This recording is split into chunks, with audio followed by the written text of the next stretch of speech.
현재 시장 상황을 전체적으로 본다면 코스피 같은 경우에는 유동성의 힘을 제대로 계속 받고 있습니다만은 어제 오후부터 코스닥의 분위기가 많이 달라졌습니다.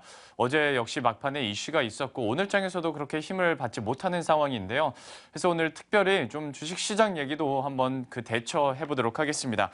현재 신한금융투자 PWM 압구정센터의 곽상준 부지점장 전화 연결돼 있습니다. 안녕하십니까? 네, 안녕하십니까. 박상준입니다. 네, 안녕하세요. 네, 코스닥, 네, 백수 쇼크라고 우리가 얘기를 이제 합니다만은 사실 이 파급 네, 효과가 점점 더 커지고 있지 않나. 이제 코스닥 시장 전체로 좀 물들고 있는 것 같습니다. 과연 네네. 배경과 앞으로의 전망 어떻게 보고 계신가요? 네, 백수 쇼크라고 봐야 되겠죠. 그런데 이제 이게 단순히 백수 쇼크냐라는 건데, 마치 우리 옛날 말에 우는 아이한테 떡을 줘야 되는데 우는 아이 뺨 때리는 격으로 말이죠. 그런 흐름들이 나타났다 이렇게 보시면 되겠습니다. 사실, 지난 월요일과 화요일, 코스닥 같은 경우는, 약간 과매수 국면으로 좀 접어들었죠. 그러니까 특별히 투자 심리도라는 게 있습니다. 투자 심리도가 90%에 육박을 했고, 그리고 52주 최고가 종목이 사상 최대 수준 근처까지 갔죠. 그러니까 랭킹으로 따지면 52주 신고가 종목이 가장 많은 권역까지 들어갔습니다.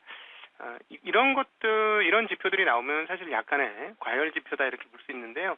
그런 과열을 시켜주는 하락이 어제와 오늘 한꺼번에 이루어진 것이다 이렇게 볼 수가 있겠습니다. 특별히 바이오하고 이런 제약 이런 쪽에서 더 하락이 큰 것은 아무래도 그런 백수와 쇼크와 연관된 업종이기 때문에 그렇다 이렇게 볼 수 있겠는데요.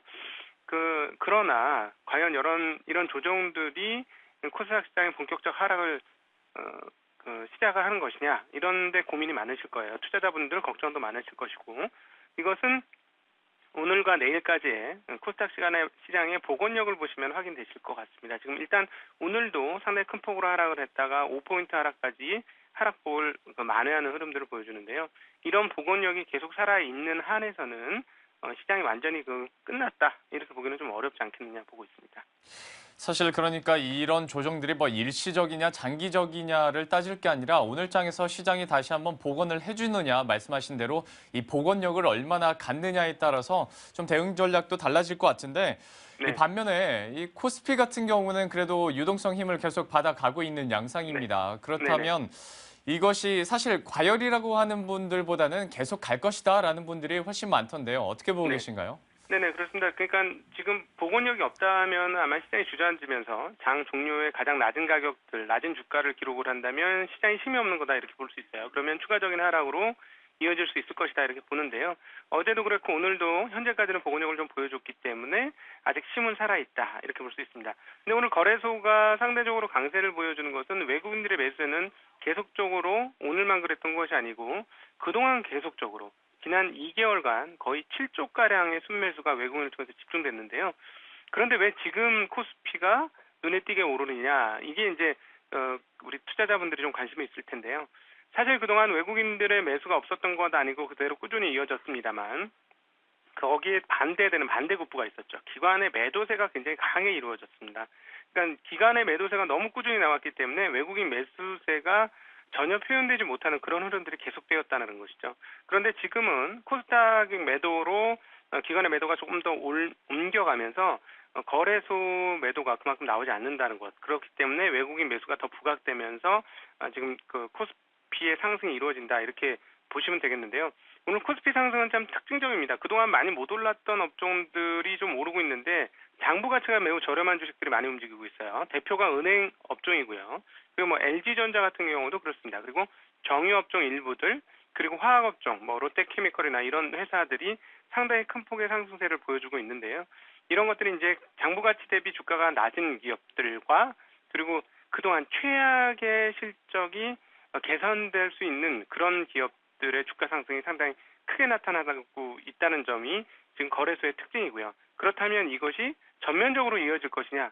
그건 아닐 수 있다라는 것이죠. 가격 가치가 있거나 아니면 실적이 회복되는 거에 한해서만 지금 주가가 올라온다는 점을 투자자분들은 조금 인지를 하셔야 될 것 같고요. 그렇다면 이런 흐름들이 조금 지나고 나면 어떻게 될 것이냐?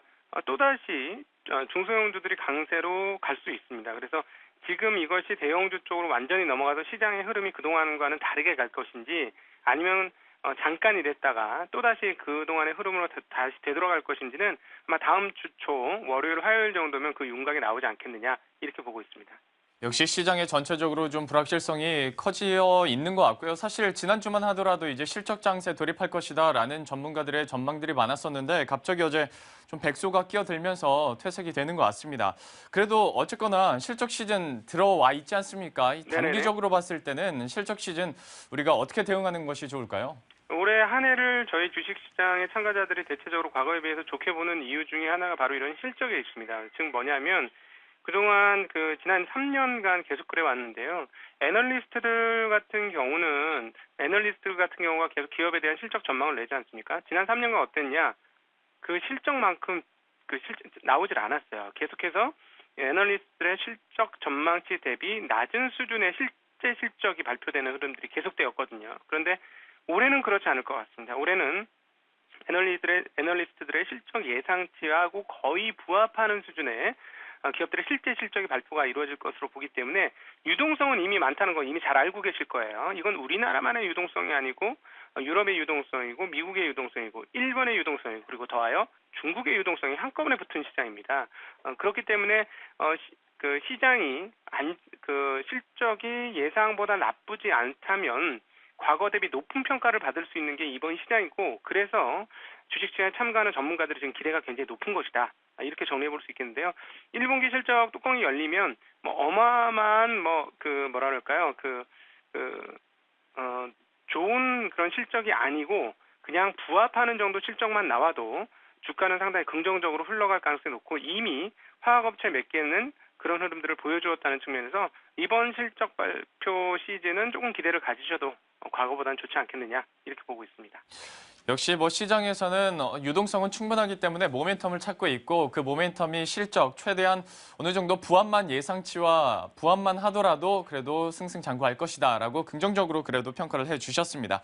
자, 지금까지 신한금융투자 PWM 압구정센터의 곽상준 부지점장과 함께 코스닥과 코스피 전략 함께 해봤습니다. 고맙습니다. 네, 감사합니다. 자, 이렇게 해서 전체적인 전략 한번 잠깐 살펴봤고요. 이어서 이슈 앤 현장으로 한번 가보도록 하겠습니다.